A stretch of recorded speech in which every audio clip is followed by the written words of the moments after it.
Hello, good day and welcome. I'll be answering JAMB 2020 Biology Past Question 24. In millions test, when the reagent is added to a protein food item, a white precipitate is produced which turns A.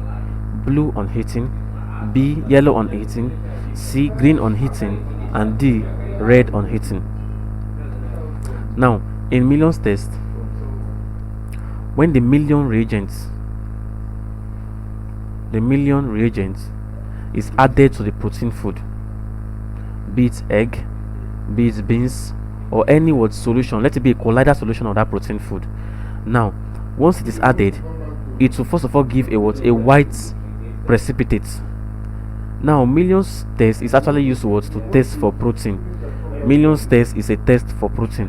Now, once you put it in a collider solution of protein food, let me state it, collider solution, like the egg or your albumin already, or your beans.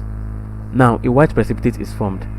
When heat is now applied, when heated, so plus heat, a red precipitate will be formed.